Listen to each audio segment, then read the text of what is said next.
Good evening, everyone. It is such a pleasure to be here with everyone tonight. My name is Alex Halliday, Director of Admissions for our upper school admissions process. And it is so nice to see so many familiar names logging in. And I'm so excited to welcome you to our spring orientation for the class of 2025. A couple of quick logistical notes before we get started for this evening. This webinar will be recorded, so you can return to it later or share it with others you know who couldn't make it tonight. Secondly, if you are currently in a full screen mode, you might not be able to see who is speaking on screen.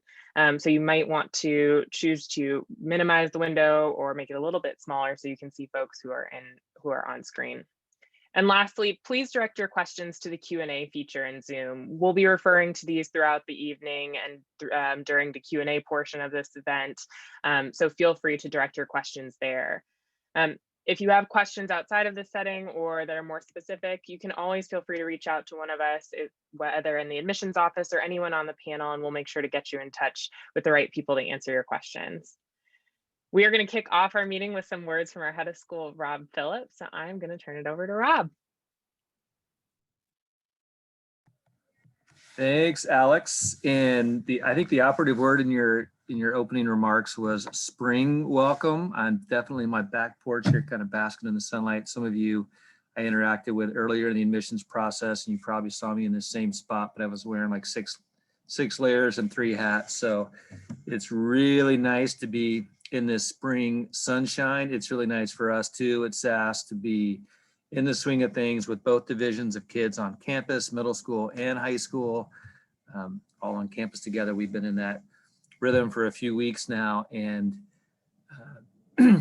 just exciting that the rhythms of school that are coming back together. We've got guys lacrosse games going on tonight. We've got girls ultimate this week. We've got kids in the arts preparing for their end of year performances, and kids working on project presentations. So just a lot to be excited about, along with being excited about you coming to SAS and joining the community.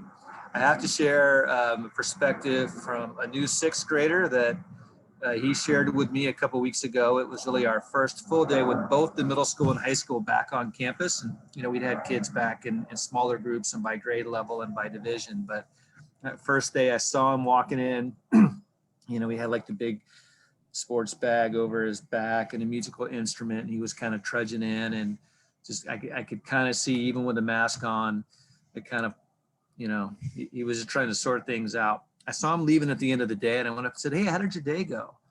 And he looked up at me and he said, "Awesome and disorienting." And after I got over my, being impressed with the 6th grader who threw disorienting out in his vocab right away, so, "Well, tell me more what you mean by that." He said, "Well, it was awesome. It was so great being back together with everybody on campus. And even though I've been here before, this, this really felt like my first full day of school. And so it was really cool and it was exciting. And it was kind of disorienting. It was just kind of confusing, just because this is April. It's kind of weird for this to feel like the first day of school in April. But once I got over that, on certain points, it was kind of confusing and awkward, but mostly, and especially as the day went on, it was cool and awesome and exciting." And I thought about that a lot after those next couple of days. That wraps up, that summarizes lots of what we've all been experiencing and feeling over this last year plus. I think it also captures a lot of the dynamic of coming in, for coming into a new school, a new class, a new friends, new teachers, that it is awesome and cool and exciting.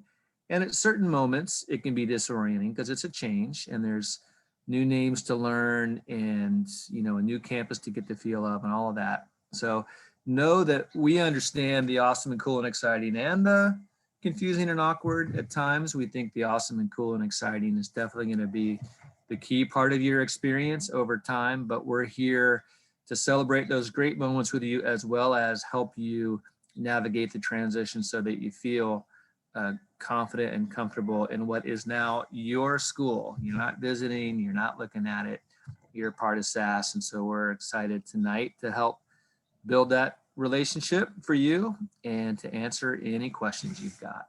And with that, I will turn it over to the upper school leadership team. And I think Giselle to take you the next leg. Thanks, Rob.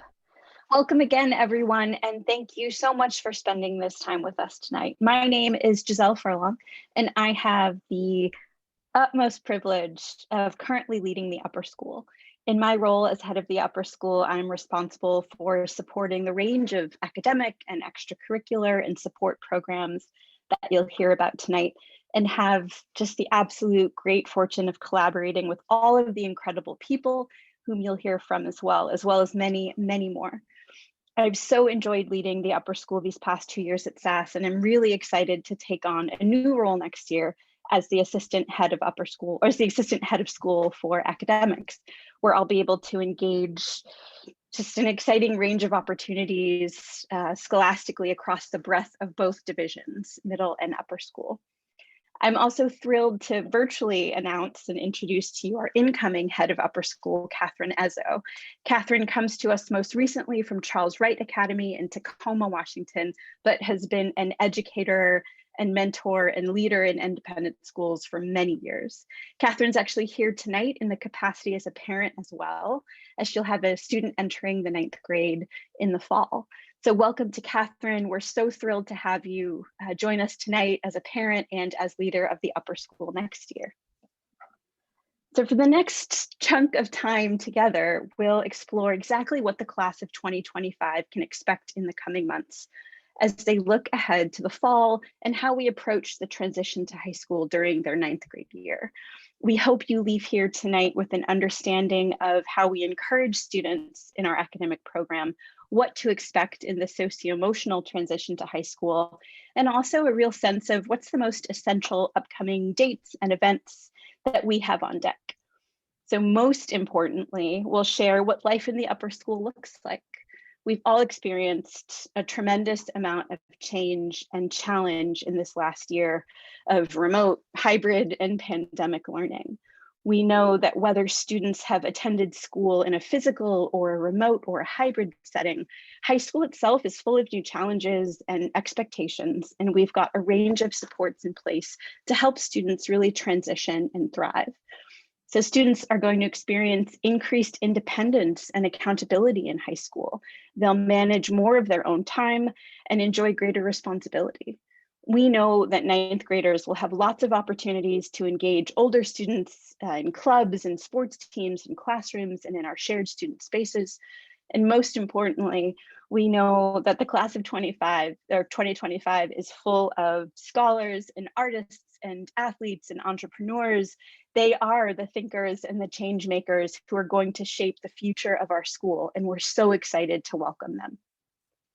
What we also know most is that our goal for all 9th graders is that they experience small successes. Those wins, some of which will come easily and others will be more hard-won, will help them develop the confidence and practice the tools of self-advocacy that will make future successes even more possible.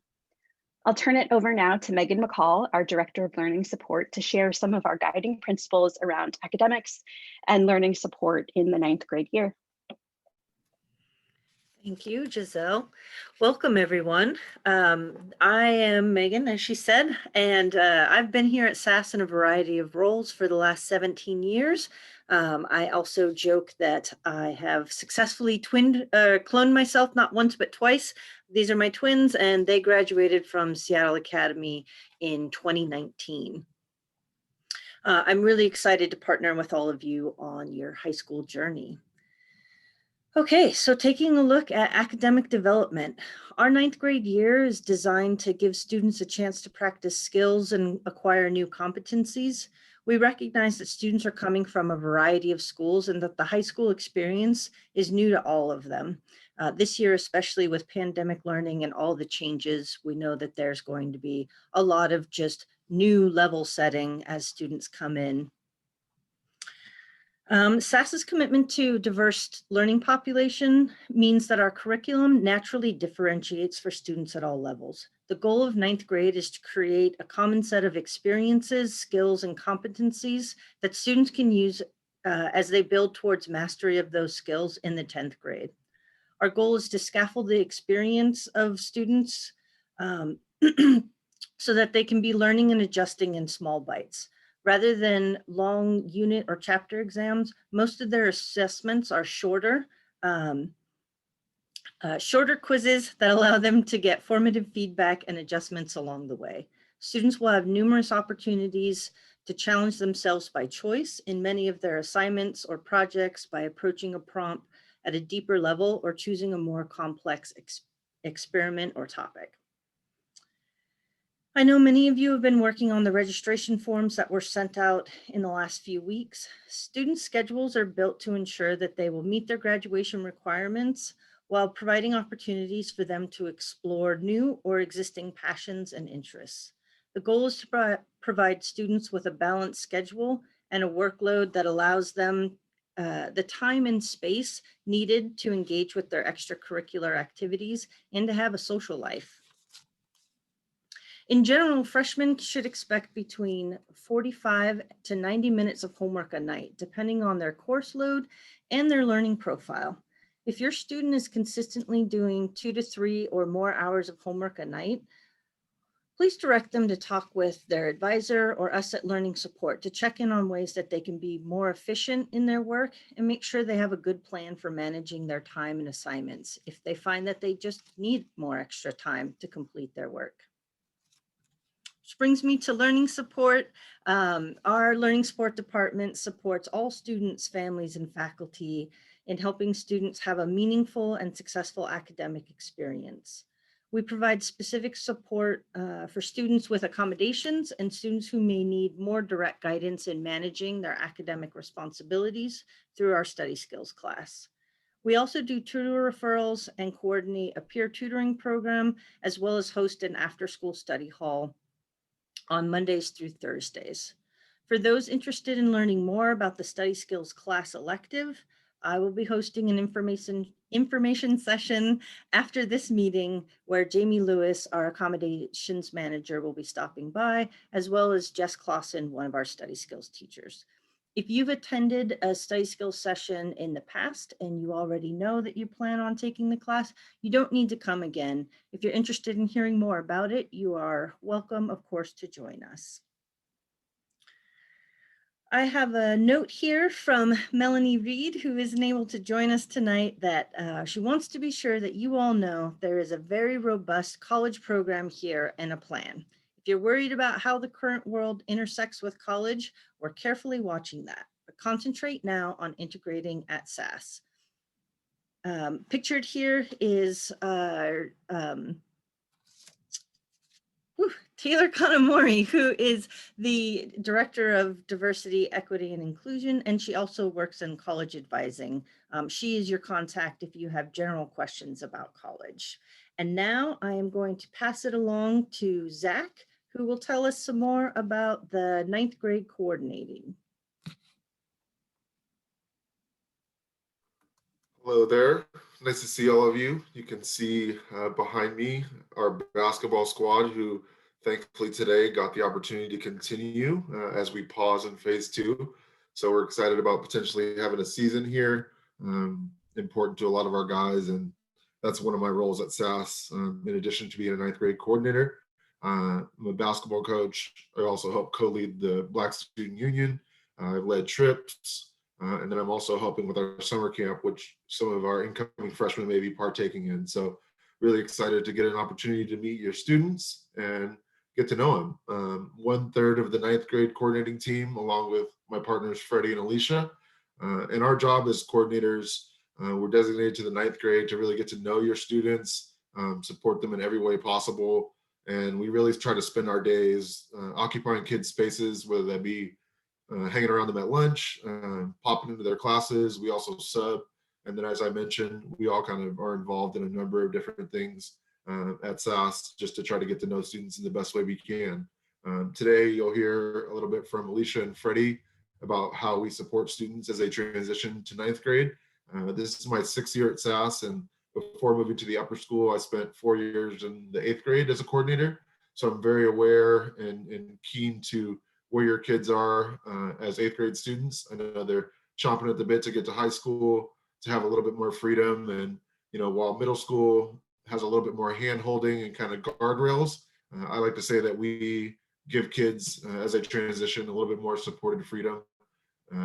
We're still behind the scenes having conversations, getting to know them, but we try to stay out of the way so they can kind of get their footing and figure high school out for themselves. But we all are a resource for parents, teachers, our admin, to really gather information and share that so that we can best support your kids.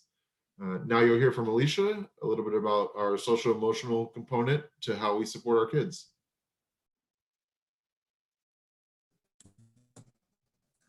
Thank you, Zach. Good evening, everyone. My name is Alicia Agard. I use she, her pronouns, and I am 2/3 the coordinating team at SAS, but I also teach 12th grade history.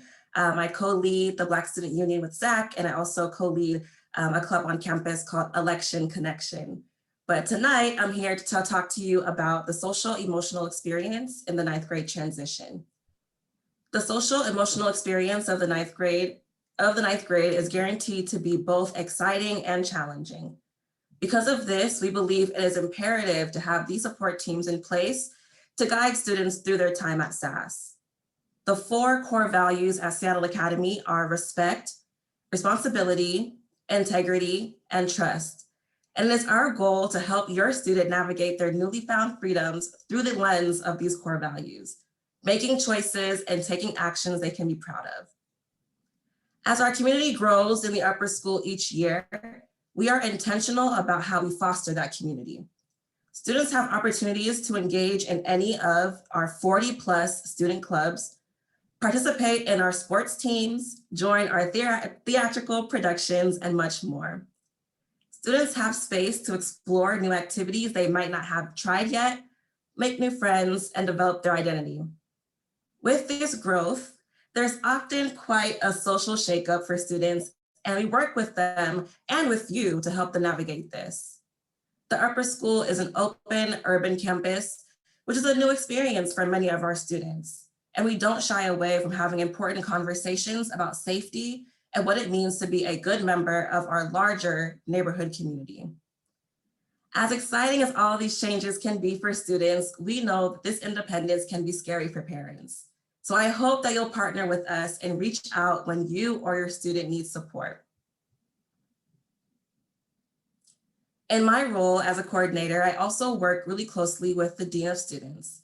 In an effort to apply the differentiated approach we implement in the classroom to student life, we have 2 Dean of Students, Jonathan Lee in the 9th through 10th grades, and Young in 11th and 12th grades.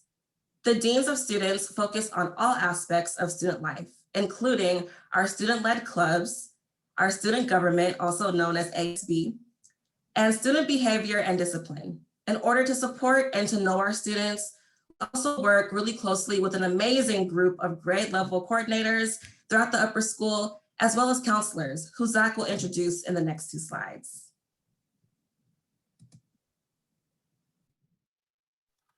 Thank you, Alicia. As she mentioned, we work closely with our counseling team. I think one of our slogans and kind of things that we hang our hat on is knowing the kid. And in order to do that, right, it takes a village, so to speak. And so in order to get to know your kids, existing students, as well as students who are transitioning in, we work closely with Liz Hudson, who is our 8th grade counselor and helps kind of share information that might be pertinent to us supporting kids as they transition from our middle school to the upper school. And then we also have Jonathan Friedman, who is a dedicated counselor to the 9th and 10th grade, as well as Lee Hopkins, who's our director of counseling and oversees 11th and 12th grade. With that, while they are dedicated to those specific grades, it's really about comfort for the student. And so, if there's a kid that needs to hang with Jonathan, we will do that. But if it's they're more comfortable potentially with Lee, even if they're in 9th grade, we will kind of facilitate those handoffs and introductions so that they can gather information about the students in order to support them. With our counseling team, we meet weekly, bi-weekly, just to share information, updates, anything that's kind of pertinent with students that's going on. And we are kind of the runners, I'd say, and liaisons between our teachers and our faculty to help really try to support kids and know what's going on in their world. And so that could look like, something's going on at home, or you're having a tough time with family issues and a kid shares that. We would try to use that information to alert teachers or faculty or coaches so that they understand what's going on with that kid on any given day. And as everyone knows, every day is a new day and kids are experiencing different things as they transition. And so we really try to do our best to communicate cross grade level. Obviously there's coordinators dedicated to each grade, but we all are a team. And if there's someone that's connecting at a different grade level as a coordinator, we will connect with that person to try to grab that information and use it to the best of our ability to really try to support your kids. Our counselors are great. They provide a safe, confidential space for students to share whatever's going on with them at the time. And that could be emotionally, physically, academically, but they do a great job of making the kids feel safe and being willing to share with them. And we continue to try to utilize them as a major resource at our school, and the coordinators really lean on them heavily, and vice versa, to really get to know your kid and support them in the best way possible. I'm going to turn it over to Freddie now, who will kind of talk to you about the transition to ninth grade and maybe what's been a little bit unique to this last year in remote learning. And take it away, Fred. Awesome. Thank you, Zach. Yeah, my name is Freddie, and I'm the third ninth grade coordinator. This is my 7th year at SAS. I also am the golf coach. I help run the outdoor and travel program. I help oversee our student leadership group called the Student Facilitators. And I just want to talk a little bit kind of about what the transition looks like, some sort of core elements of it, and just kind of what we've seen in the past, and how it looks like when you're walking into the upper school for the first time. That's a small little picture of what kind of an orientation day for ninth graders has looked like in the past, kind of getting everybody together in the theater. But I think one piece to touch on is, we have students coming from SAS Middle School. We have students coming from other schools. That split is about 120 from SAS and about 70 new students coming from other schools. But I think one thing to really think about is that high school at SAS is really new for everyone. It's not the same as middle school. There's a ton of differences. So what we tend to see is students kind of wanting to change and wanting to mix up friend groups and looking for different things in high school than they did in middle school. So it's nice having that many new students come in and kind of get to see them mix and meld and sort of create this new class all together. And so we certainly provide a lot of opportunities for that to happen, but we also ask students to do a lot of things on their end too, and try new things and make new connections that way. The Odyssey trip has been kind of a sort of a rite of passage at SAS for many years. It's sort of changed here and there, but it is a 3-day backpacking trip around 10 ninth graders with 2 faculty members. It's a trip that usually runs in the fall, but sometimes runs in the spring. And I am really hopeful that it's going to happen next year. I don't know if it's going to be in the fall yet or the spring, but it's looking more like that's going to happen. So it's a great way to meet other people outside the classroom and really make those stronger friends outside of the classroom. We also have student facilitators, which is a group that I help oversee, and that's a group of upperclassmen. It's sort of our student leadership group, and they get paired with each advisory for ninth grade, and they kind of help ninth graders just kind of get oriented, help answer questions, help talk about clubs, sports, kind of how they get involved, how they can get involved. And they've been really helpful this year, especially being able to meet earlier in the year, whether it's on Zoom or now in person, and actually meet some of those ninth graders. But they're in every advisory with the ninth graders. Kind of what, one question we ask is like, what helps ninth graders make this jump to high school. And I know, I think some other people will talk about it a little more later, but we always say, like, just trying stuff is kind of what we say. And I'll hand that over to Jared in a minute to talk more about what that means. But I just wanted to share one of my advisees several years ago. She's a senior in college now, but at SAS, every student gets to take every area of art. So she needed to take acting class and a dance class, a vocal class, and a visual art.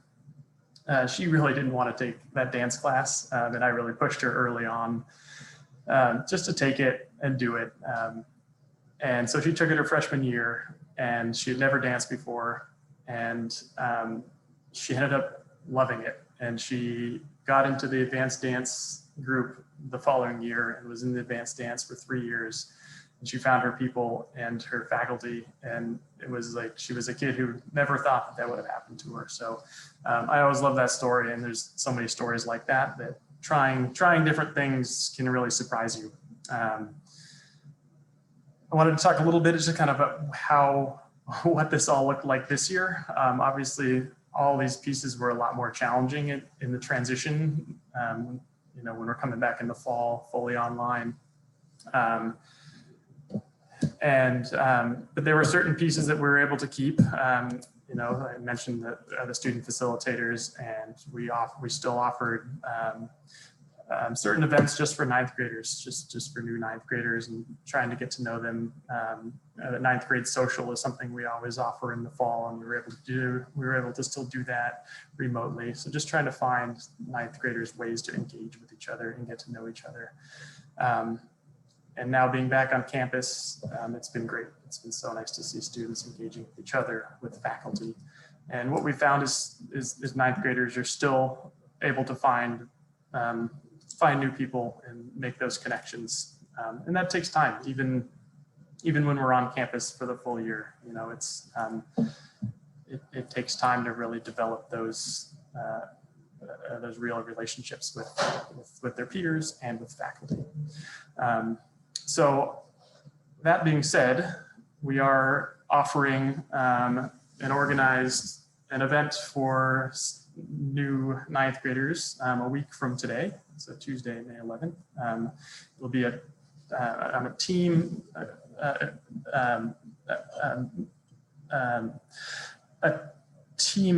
trivia night.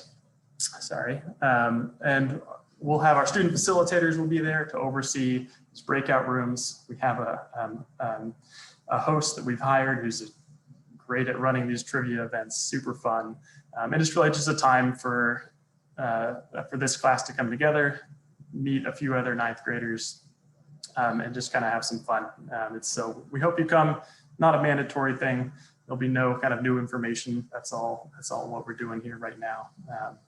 But just kind of an initial time to meet a few other incoming ninth graders. So we hope you'll join us. I think that link has already been sent out. We will send out another link and some more details about it in the next week here, right before that event. And I'm passing it over to Jared. Is that right? That's right, Freddie. I am right here, ready to go. Welcome, everyone. I know y'all have been welcomed by everybody else, but it is really my pleasure to be here with you all tonight. And my name is Jared Gifford. I'm the assistant head of the upper school. This is my coming into my seventh year at Seattle Academy in various roles. I've worked in our study skills department and been the dean of students. And for the last 3 years, I've been the assistant head of the upper school. And I'm really looking forward to meeting all of your students next fall when we get back to campus, and hopefully we'll see them then. A small area of my focus is on our advisory program. I coordinate with both the deans of students for student leadership and government, and then also just overall student engagement and programming around that, and figuring out how to get students engaged, whether we're on campus or in a remote or hybrid setting. With that said, we've seen all sorts of different styles of education at SAS this year. We've been in fully remote, we've been in hybrid learning, and more recently, we've had both of our middle school and upper school divisions on campus, which has been awesome to have that campus be energized again. But what we found across all of those different styles of learning is kind of what it takes to be successful here at SAS. And one of my favorite things we do in the spring is we talk to and interview every graduating senior.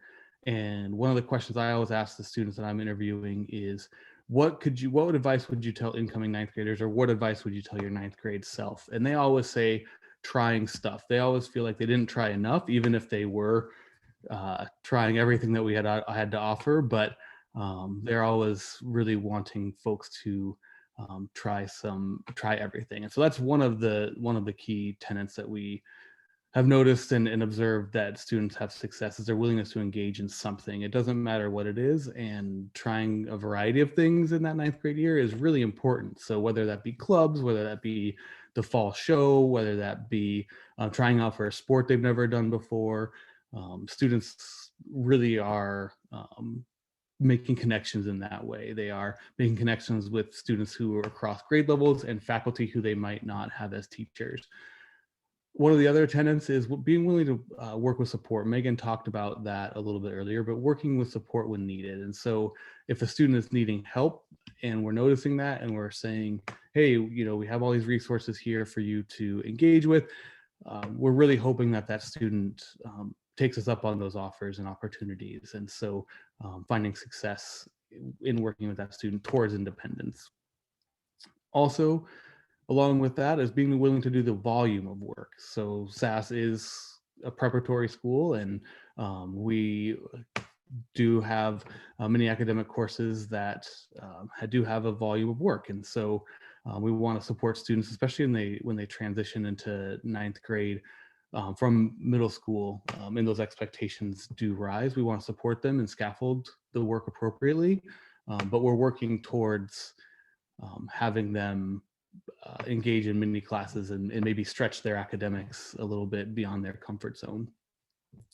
And also kind of going along with all of this is a willingness to be at SAS. And so if a student wants to be part of our community and wants to engage, we will engage fully with them and make them feel welcome and support them while they are here. So by now, you should have received an email and information from one of these two lovely people in our registrar's office. The email could have come from a registrar at Seattle Academy, but if you didn't receive any information about course registration next year, please reach out to either Gail or Kelly or registrar@seattleacademy.org.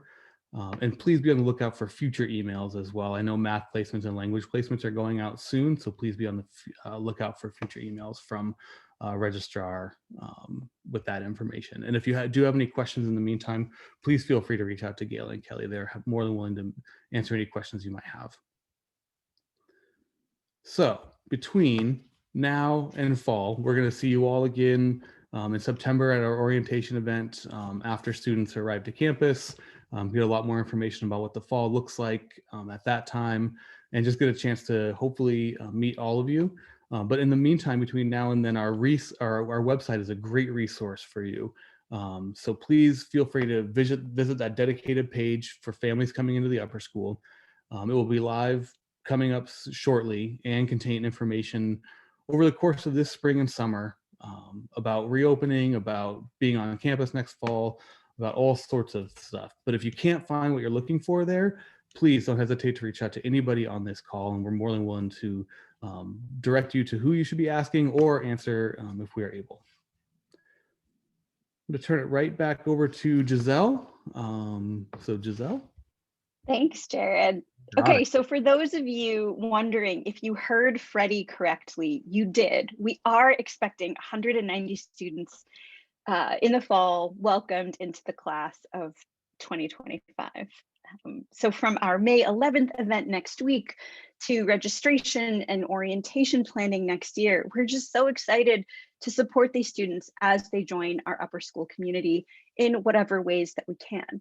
So what can you do right now to support your eighth grader? So the most important thing is, and Jared alluded to this, ask lots of questions. Ask questions now, tonight in our Q&A, but also take some time, think about them, and then reach back out. Communicating with us early and often can help to alleviate some of the uncertainty that you or your student may be feeling about that transition to high school. Remember, whether you're a current SAS family here in the middle school or joining us from another school, everyone is going to be new to high school next year, and everyone's got lots of questions. So for now, as challenging as it might feel, given that we are still in the midst of a global health crisis that we find ourselves in, please try your best to be present. Try to enjoy each other for the remainder of middle school. That's one of the most important things you can do right now. You might also be wondering what SAS teachers recommend about how to support your 8th grader. And our teachers recommend some of my very favorite things to do. So one, that's preparing for 9th grade, reading, writing, taking walks, trying a new hobby, but above all, letting your passions drive how you spend your time. And notice too that our advice isn't to cram in a certain number of books or math problem sets, though you should totally read and totally do math if that's the thing that's bringing you joy the most right now. We want students to use the remainder of the school year and the summer to do what they love most, and above all, to stay safe and to stay as healthy as possible. So looking ahead to the fall, I'm really happy to share the dates for our fall orientation. For the class of 2025, that will take place on Thursday, September 2nd from 9 o'clock to 2 p.m. We'll have lots of different activities planned. And then for parents, we're planning on a parent meeting that's on that same date, September 2nd at 6 p.m. There might be a parent social in the works as well. All of those announcements will be forthcoming in the next several weeks and months. We are planning currently for both the orientation and the parent meeting to be in person in some capacity, though we know that there's always room for new developments and new adjustments with COVID safety protocols and how it's progressing here in King County. And just be on the lookout. More information will always be shared, as Jared noted, on the website as events evolve over the summer. So we'll turn our attention now to the Q&A portion in the chat. I'll be moderating questions in the time that we have left. We do have a hard stop at 7 p.m. to make room for our learning support program from 7 to 7:30. So if your question isn't answered tonight, or you aren't comfortable or aren't able to utilize the chat feature, don't worry. You can always reach out to any of us on the panel, and we're happy to follow up. All right, let's see. Our first question. So I'm going to take sort of our first question. I'll invite all our panelists too to turn their cameras on.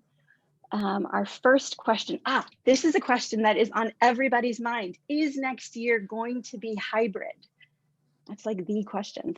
I think we're planning for all of our students right now and all of our teachers to be on campus every day in the fall. We can't, of course, say with the utmost certainty at this time what the fall is going to bring exactly, but can share that our intention is to be fully in person, both for our orientation events and for the fall. Our next question, Jared, can you help us out with this one? Can you tell us a little bit more about advisories in the upper school? How are students assigned? And can you describe the role of advisors in students' lives? Yeah, it's been a while for those who went through the admissions process, but in the upper school, our advisory groups are assigned to a faculty advisor. Each student is assigned to a faculty advisor, and those are groups of 10 students in the upper school, and those students stay together as an advisory group for the duration of their time at SAS.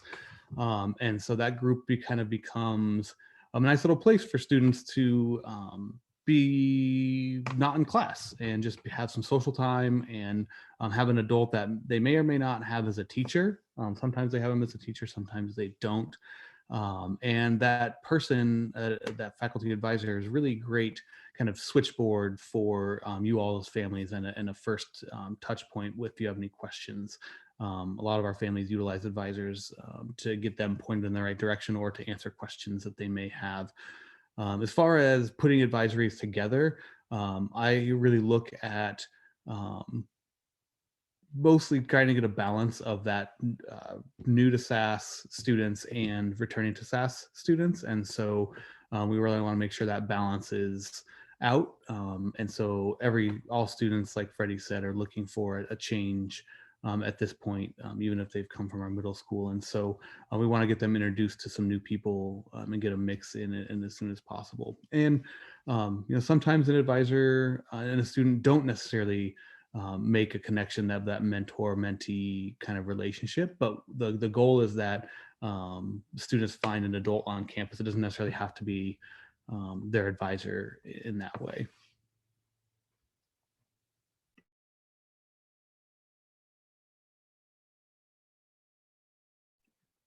Freddie, can you tell us just a little bit more about what's it been like having kids back on campus in these last couple weeks?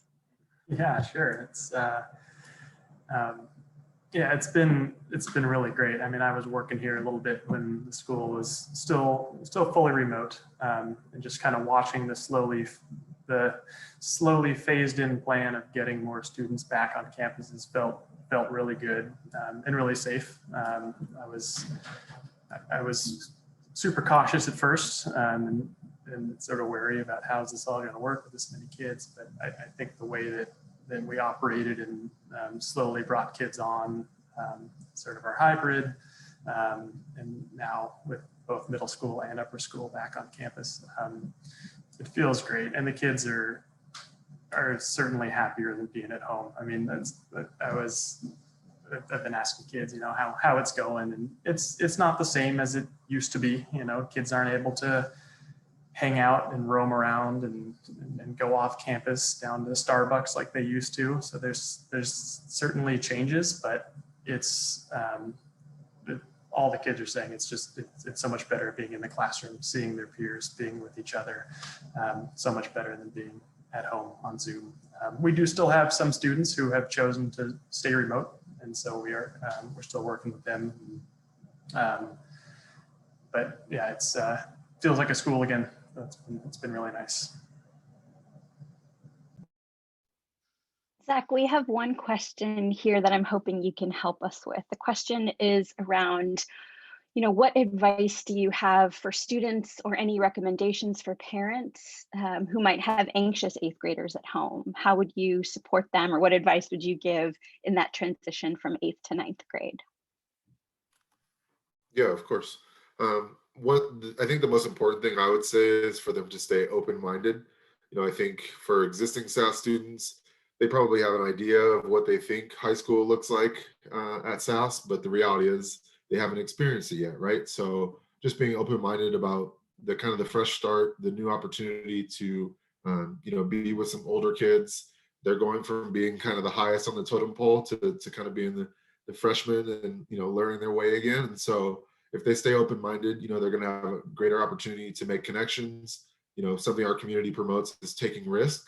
So whether that means joining a new club or trying out for a different team, they're going to be able to make connections and have great opportunities to do that. And so really just trying to take advantage of those things, right? Whether it be a social event or an after school club, whatever the case may be, just really trying to try new things, being willing to do that, being open-minded about it, and then understanding that some kids are really ready for high school and maybe have been for a year or two, right? So from a maturity standpoint, they will have opportunities to take classes with older kids, to kind of watch and see how they maneuver, to build those friendships and relationships. And then I think lastly, just really trying to use the resources that are at their disposal, whether that be an advisor, whether that be study skills, just really trying to take advantage of those things because they will help their transition and their comfort level at SAS. And even if they're kind of trying to hide out, we're gonna find them, right? That's the job of the coordinators, is to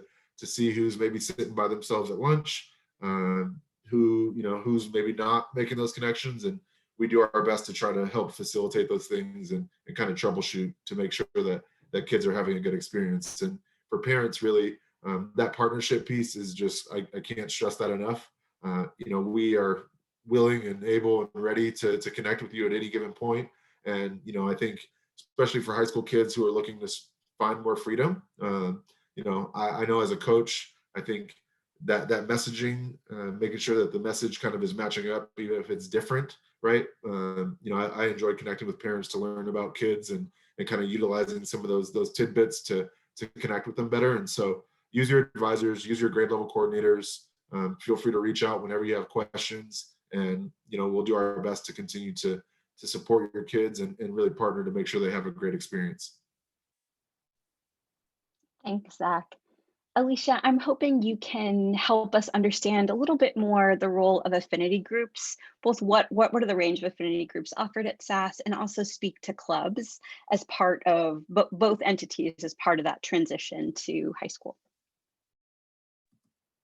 Yes, so I'm trying to think of the number off the top of my head, but I believe we have around 6 to 8 affinity groups in the upper school. And these groups range from different points of diversity. So thinking around racial diversity, thinking about religious diversity, and all those great things that we appreciate here at SAS. And those are spaces for students that can speak from the I perspective regarding whatever pieces of identity they choose to identify with in those spaces. And so it's really a chance for students to connect with other students who share similar backgrounds as them, and to kind of share experiences and just provide that additional support while on campus. And then similarly for our clubs, like I mentioned, we have about 40 clubs on campus that range from wide range of topics, from science to art, sports. I lead the Election Connection Club, so we talk a lot about just our local politics and how we interact with that in our daily lives. And again, something for students to partake in, to try something new. And while they're doing that, they're able to identify possibly the things that they're passionate about that can kind of help them navigate the world around them while they're at SAS and beyond. So yeah, that's what I'll say about the clubs on campus. Thanks so much, Alicia. Actually, this next question, maybe Freddie and Zach can both speak to as coaches. Can I try a sport that I've never tried before? What does that mean if I'm a 9th grader and I want to try something, but I haven't? How should I be approaching that? Yeah, the answer is yes, absolutely.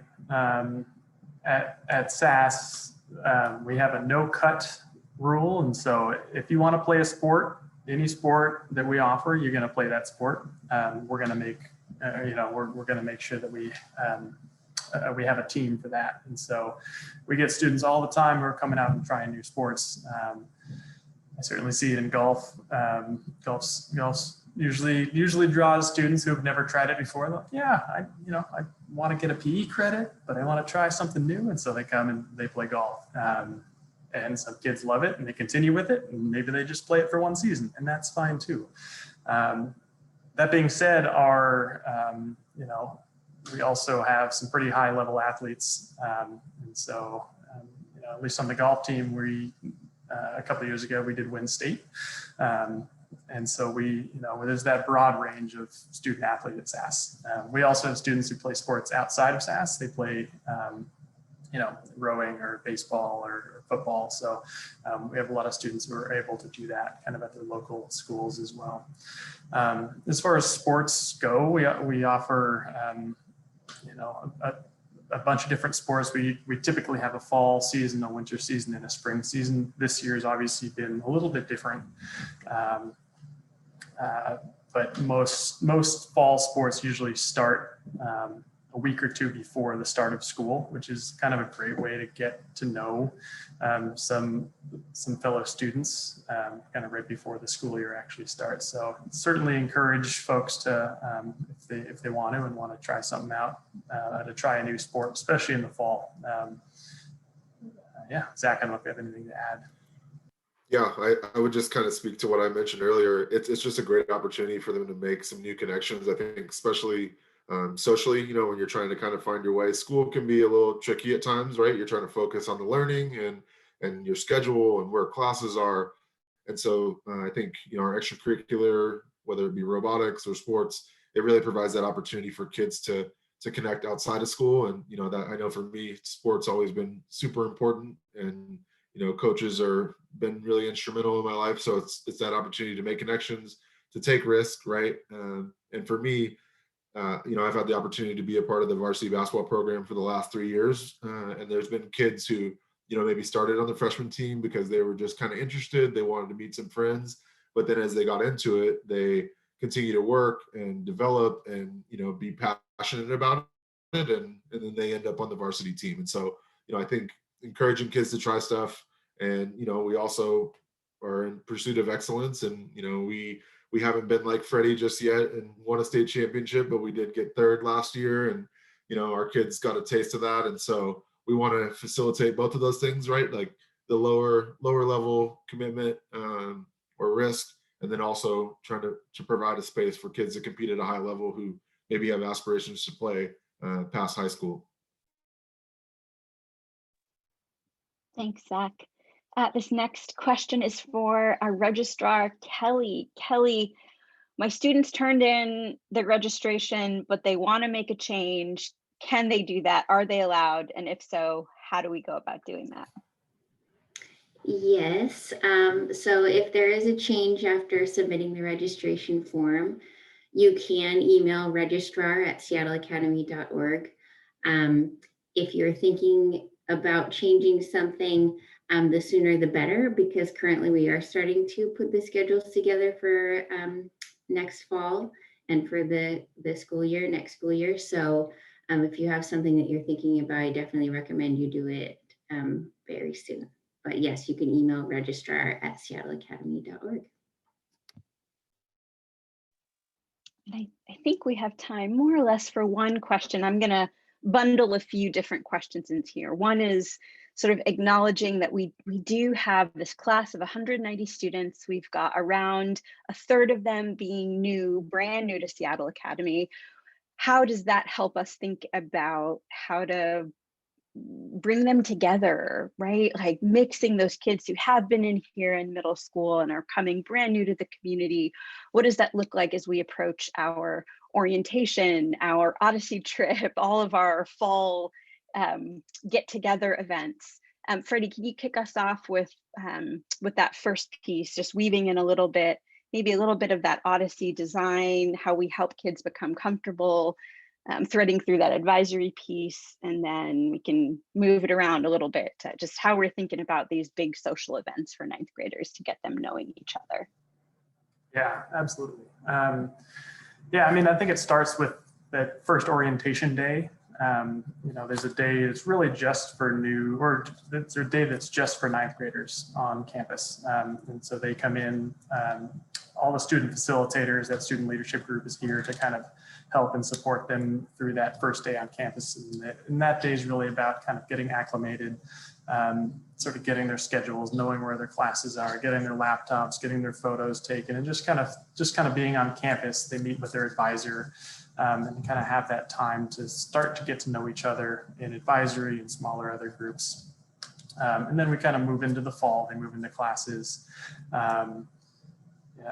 We usually have kind of a big first upper school meeting once everybody's on campus, and just kind of start feeling like a new school, a new group of kids all together as one. And then, I plan and organize the Odyssey trip, which, like I said before, is hopefully a trip that will run in the fall. It may run in the spring next year. We've done that before. Both have their pluses and minuses. And usually it's about 4 weeks into the fall. And they've typically gone with their advisors. So around 9 or 10 advisees, they go off into the backcountry. So it's a 3-day, 2-night trip with their advisor and one other faculty member. And it just provides a really awesome opportunity to get kids kind of out of the classroom. It's about a month into school, a lot of new stuff's getting thrown at them, and kind of a time to step back. Granted, they're out of their comfort zone a bit, but normally what we see is kids kids kind of get to become kids and be kids outside again, and sort of get to know each other without having to talk about school, which is always really wonderful. And if it happens in the spring next year, it's we've done, like I said, we've done that before, and it's kind of a nice way to finish off the year and talk about how the year went, and kind of go that route. You know, there's a lot of other things we do for ninth graders and all other students. I don't know if anybody else wants to jump in on that too.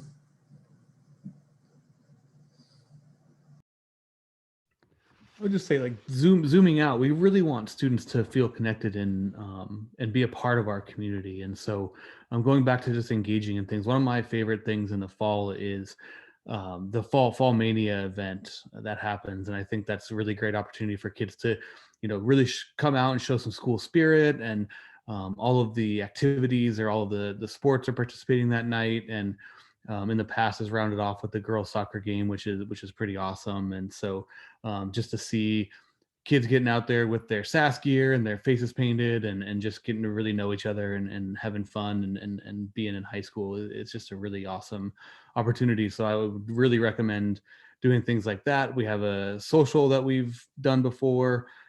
Hopefully we'll get to do it again in person this fall. I'm really looking forward to that as well. That's been an awesome opportunity for ninth grade kids to just get together and kind of mix it up and get to know each other in a little bit more low stakes setting that's a little bit more unstructured, but still giving opportunities for them to engage in something that they might enjoy or have interest in, or push themselves a little bit to engage in something they don't have an interest in. Thanks, everyone. Well, we are 7 o'clock, right on the nose. If you asked a question that wasn't answered tonight, please feel free to reach back out.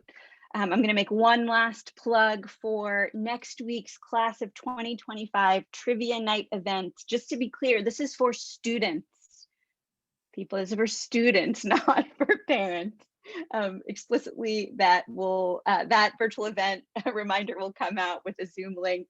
We'll have student facilitators, a professional trivia host. We hope that we get a really great turnout for next week as one more step in getting to know each other at class of 2025, the first of many. We're really excited that you were here to join us tonight. Please stay on for the presentation from Learning Support. Have a great night, have a great week, stay safe, and please do visit the website for any questions, whether that's about reopening or safety. We're always here to help answer your questions. Again, stay safe and stay healthy. Have a great night. Stay on for Megan's session on Learning Support. They'll get started in just a minute here. Thanks, everyone. Good night.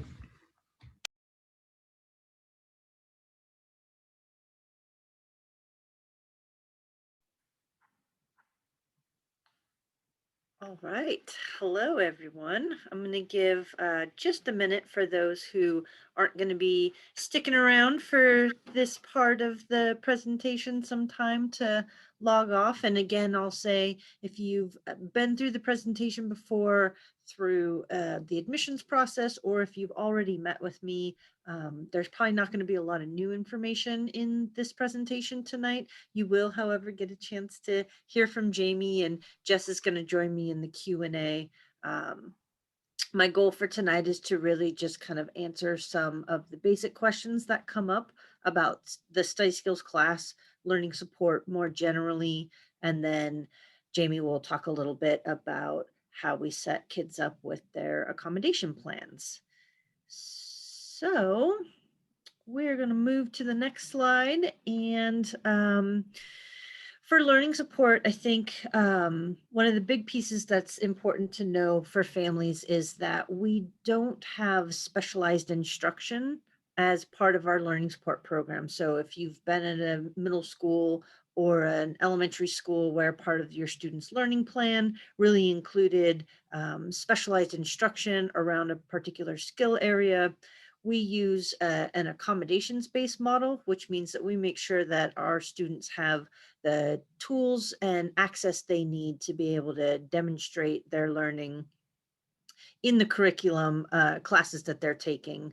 The exception there is that we do have our study skills class, which does provide direct instruction around executive functioning skills. And then we really coach students through how to utilize their accommodations and work kind of directly with whatever their learning profile is.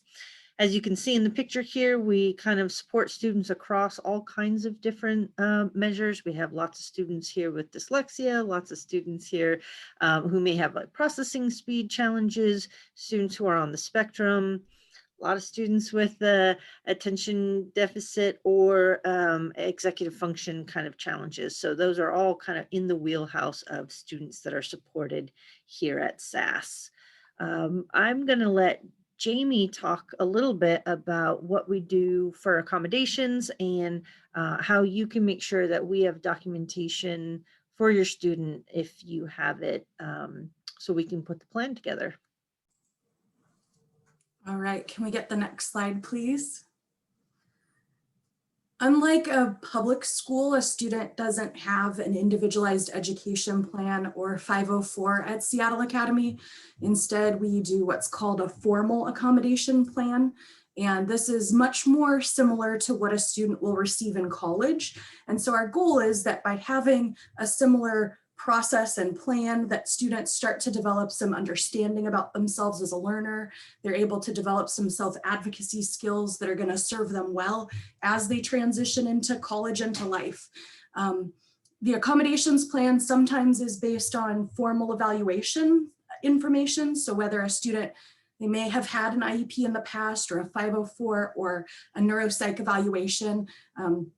Usually that's a starting point for where we develop our accommodations plans, but they're really individualized to the student, and it really is just going to be in partnership with families and students and teachers to make sure that students are getting what they need to be able to access the curriculum.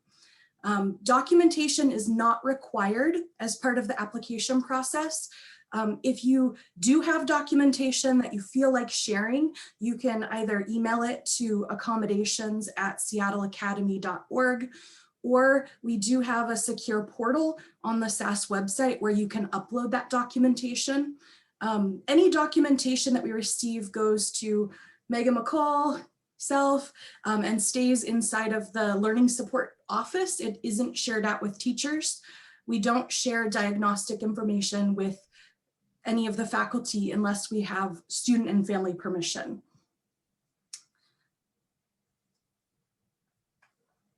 All right, and then I guess just for families and students who have accommodation plans but are not in study skills, the accommodations office would be your main contact for support around how to use your accommodations.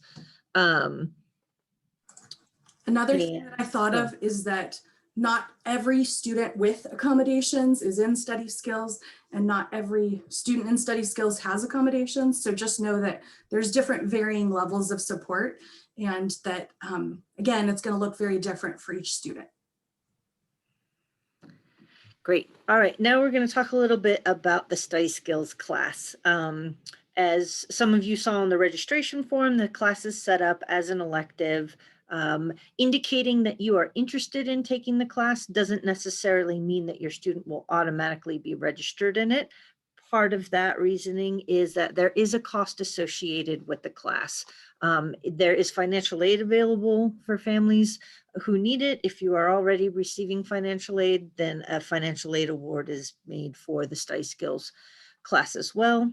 The cost is really there because it is a small group individualized class where the study skills teacher is providing a lot of direct support for the student. So for many students who may be working with a tutor or they had an executive function coach, the study skills class really takes the place of a lot of that outside support. The idea is that we're bringing that support into the day where it's kind of integrated with a teacher at SAS who really knows what the rest of the other teachers are doing and has access to those other teachers.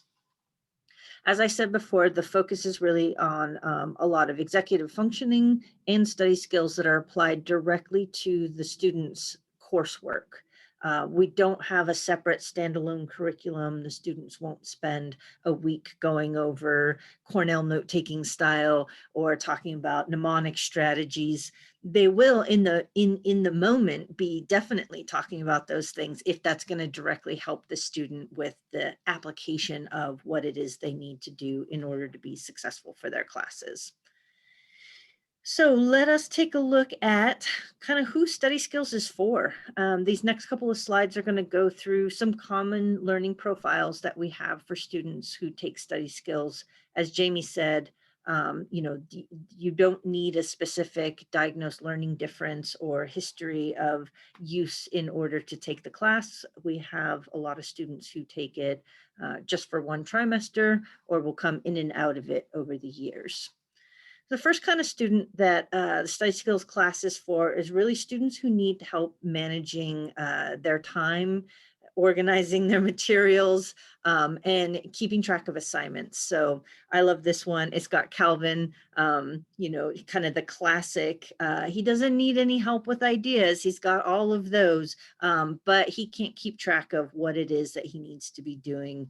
In Study Skills, that is a place where students really are, as part of the process, developing that habit of looking at what is coming up, when are they going to do it, having an opportunity to sit with someone and get a sense of, are they estimating enough time for how long they think it's going to take? Are they estimating too much time for how long they think it's going to take? And also having an opportunity to look back through their work and make sure, did you do it? So if you knew you had it to do, you had it in your planner, you had an intention to do it, but it's not done, what happened, what got in the way? So really having those reflective moments with students to help them figure out, you know, what is it that they are doing that is getting in the way of them being able to actualize a plan that is made. We know that freshmen just in general sometimes need a lot of support in developing the strategies that are going to help them with tracking things. Some of this stuff is built right into their classes. So again, this isn't the only opportunity that students will have to develop these skills, but it's really designed to provide coaching for students who need ongoing support in actually applying them. Another kind of student that we have, I like to think of them as the Lisa Simpson. So this is the student who needs help with managing stress. For some of our students, they get so excited about all the things that we have to do, and they want to do everything at the absolute max capacity that they possibly can. And so for some of these students, Study Skills is really a time to decompress as they're sort of building themselves up in gathering everything that they're trying to do. They'll be able to talk with their Study Skills teacher in unpacking what they really need to do, reprioritizing if they need to do that, and also just having that moment of, hey, this is a 10-point assignment. We're probably not going to spend an hour and a half on it. So really giving the students some of that context. Another type of student that we work with are students who do have a specific learning difference and they need support in figuring out how to work around that. What are the tools and strategies that are going to help them be successful? If I'm a student who has a really slow reading rate, or I get fatigued easily by writing things down, what are the tools that are going to help me keep up with the pace of learning that is going on in the classes around me so that I can be successful? The Study Skills teacher is also helping the student brainstorm communication that they're doing with their teachers. How can they figure out what it is that they need so that they can ask for it? And then how do they understand what it is that their teachers are saying back to them in a way that they can apply it? So this really is another place where it's a very collaborative experience between the student and the Study Skills teacher and helping them move through that. We have a bunch of tools in our tool belt here at SAS that we use, that we make sure that all students have access to. If your student is used to using a specific program or tool, you know, we're happy to work with them in that, or help them kind of learn the more universally used programs at SAS. Next slide.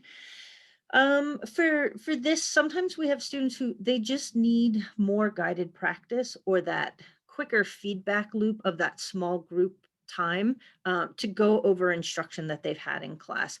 If it's a student who tends to be really anxious and their thoughts are filling their head during class time, and they might miss some of what the instruction is or be kind of racing ahead to make conclusions that maybe aren't necessarily the correct conclusion, or they may have been tuned out and not even recognize that they weren't paying attention. They sit down to do their work and they're like, oh, wait, I don't remember exactly how this went. Study skills is another place where they can get started on something, ask that question, get it answered right in that moment, either from their classmate or from the teacher in study skills, or if they just know that they need more practice. Am I doing this right? Yes, you're on the right page. Or no, you're not. Let's see if we can figure out what the error is. And then if not, let's make an appointment to talk with your teacher. So that's kind of for those students. Also, that's a place where if you're not sure if the school that you were coming at from before didn't necessarily connect well with where the curriculum is at now, that might be a place where a student would get some extra support for a trimester or so and then move out of study skills.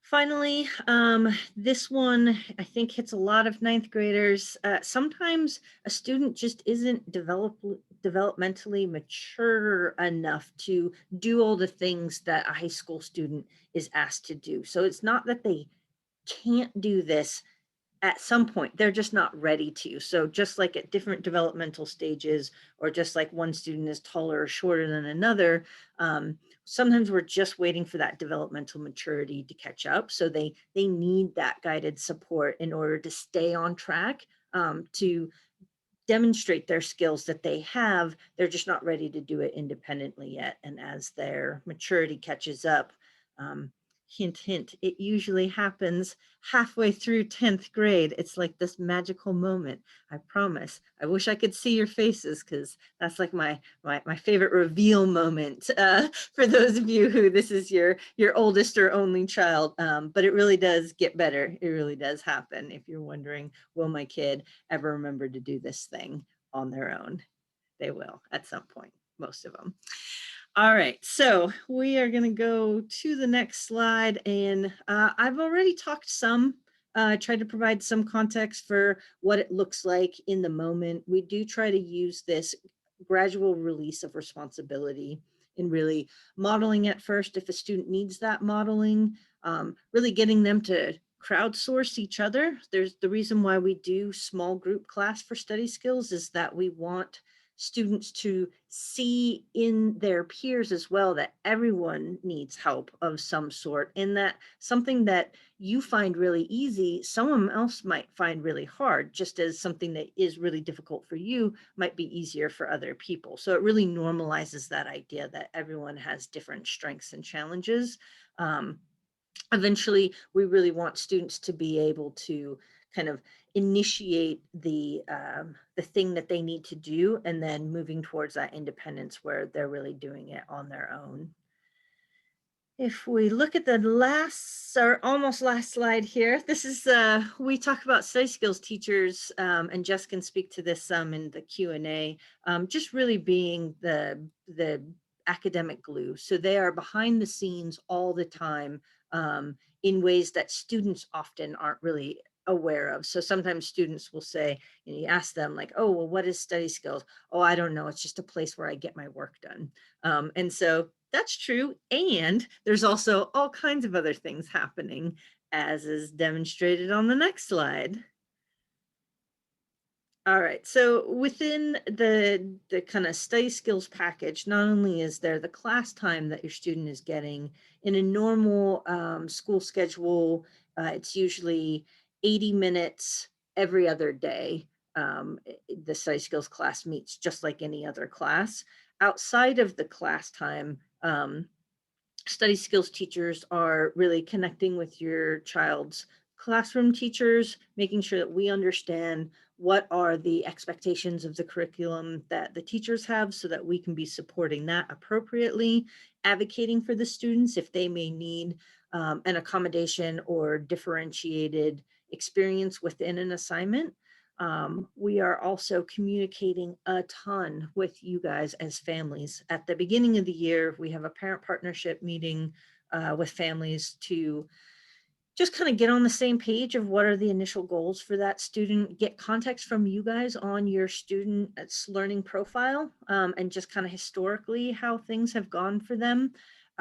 We'll have a chance to share some observations that we have from the student at the start of the year. And then it's frequent weekly or every other week updates on what are we working on in study skills, what is the student's performance, and some contextual information about how that student is performing. They're missing assignments. What are the check-ins we've had about those missing assignments? They've got something big coming up that really needs to be on your radar, making sure that you've got an email that kind of gives you a heads up on that. Let's go to this last part, which is questions from you guys. I know I just like speed demoned through a lot of that information. You guys just got a ton of information from the previous presentation. So this is your chance to ask questions in the Q&A. I've got Jess here who can give more context on what the class looks like. Jamie, who can talk kind of about accommodations and plans, and Giselle, who can just be delightful here in support of us. All right, so it looks like one of the questions that we have right now is talking about students that don't have accommodation plans but are coming out of COVID with depression or anxiety issues. So I think I will start and then I will pass it along to Jess. We definitely saw an increase in students who needed support in a way that they've never needed it before. And one thing that we know about depression and anxiety is that it does affect the brain. And so anxiety especially is going to flood the brain and really shut down that executive functioning. So things that your student used to be able to do before, they can't organize their brain to do it. That sort of synapse is not connecting. What we know about depression is that surge of energy that you could like push yourself to get to do something, that happens in the brain. And when you are depressed, like that's the part that's not happening. So they in some ways can't make themselves do the thing they're going to do, or the effort it takes to do even simple tasks is cognitively exhausting, so that they don't have anything left over in the tank. So, some of what we do is a lot of cheerleading. Some of what we do is providing that executive functioning support. So Jess, if you want to kind of talk about just give an example. Yeah, I mean, that's a big part of what we do here in study skills is maintain space, right? Maintain space for like those learning issues that come up, and then the learning issues that come up as a result of like anxiety, depression, and just hold space for that. So I think Megan did a great job encapsulating that, of like, sometimes it's just about sitting with that student and just saying like, yeah, I'm here for you, and letting them know that they have that person that they get to check in with twice a week at least, in addition to their advisor, to be able to like be that person for them on campus. And then for some kiddos, we just take some of that weight off, right? Self-advocacy is a really big part of what we do here. And I always think like part of my goal as a study skills teacher is if my students leave with the ability to self-advocate, I'm like, yes, like we did it, right? Like they can articulate need and feel that they can receive that need, or that need can be filled. That being said, when that lid has been flipped and that prefrontal cortex is just somewhere else, sometimes they need someone on their team to send that email to a teacher, to compile a missing assignment list, to just give whatever that support is, really going for that know the kid, meeting that kid where they're at. So that's our job in learning support world, as well as is really getting to know that kid and then giving them the supports they need. Thank Thank you. A question about is study skills beyond the regular class schedule, or is it taken as an elective? Yes, it is taken as an elective. That's one of their elective choices. And so students have 3 non-academic classes that are part of their schedule. One, and it changes each trimester. So you can take study skills on a trimester by trimester basis. And so you might take it in the fall, get your systems together, and then come out of it in the winter or the spring. Or you may choose to do a wait and see kind of thing. And then if that wait and see indicates that coming in at a different trimester would be better. Some kids know that they're busier at different times of year. So sometimes we'll have students that will come in and take study skills during the winter when they know they have a really tough basketball season, and that because they need to use so much time and all of their faculties just to really concentrate on their schoolwork, doing that and playing at a high level on a sport, it just can be harder to juggle. And then the best way to kind of know if your student needs to take or should take the study skills class, if you're kind of on the fence, definitely setting up a meeting with me would be the best next step. Jess and I will be reach out to any of the families that indicated that they're interested in study skills, and Jess can help families with that assessment as well. Longtime study skills teacher, kind of knows what it looks like. One of the biggest factors, though, that we look for in that decision are a couple. One is, how well does your student know their own learning profile, and how comfortable are they communicating directly with their teachers? So that would be a student who has a learning evaluation. They know they're dyslexic. They've been, getting support for a long time. They know what works for them. They just need access to their tools. They're probably not going to take the study skills class. If there's a student who has just traditionally struggled and nobody really knows the roots of that, we may recommend the study skills class because it gives us more observational time with the student. The other factor is like emotional resiliency. How some kids can just be like, well, oh, well, didn't get that done. I guess I'll figure it out eventually. And it, just kind of rolls off of them. If that's sort of like, we're going to let them wait for maturity to catch up on their own. And then other kids, they take it to heart. It just breaks them up to know that, they missed the ball again, or they just can't figure out why things take them forever. Or the idea that they didn't do something is so stressful for them or so stressful for the family. That would be another place then where we would say the support of study skills could really help that student. Let's see. Yeah, so the question I think I answered already. Students can pick it up as needed. Space available is kind of the caveat there. Sometimes we have to change a student's schedule around a little bit to find a class that has room in it. The study skills classes are capped at 5 students in the upper school, so the class loads are 4 to 5 students. We try and start the year off with space, knowing that people are going to come in and out. But again, that's where indicating at least some interest in the registration form can be helpful. So I have an idea of the range or the sort of number of people who may be coming in. And again, just like they can come in at any time, they can also come out at any time. So different than middle school. In middle school, they typically take it for a whole year and they take it in place of world language. In high school, it's an elective. They earn a credit and a grade for the class. So if you have questions about, can they reach all their graduation requirements? If they take study skills all 4 years, they definitely can. Lots of our kids do. And the question is kind of about whether or not individual counseling happens in study skills. It does not. And so part of what we do is a lot of metacognitive support work with students. Our study skills teachers are not licensed therapists. That isn't some of what we do. Some have a background like Jess in clinical social work or something. And so, those conversational things can be beneficial. We do work in close connection with our counseling department and with outside therapists. So if your student is working with a therapist outside of school, we can, with a release from your student, definitely share information. Giselle, I don't know if you have anything that you want to add just kind of for that.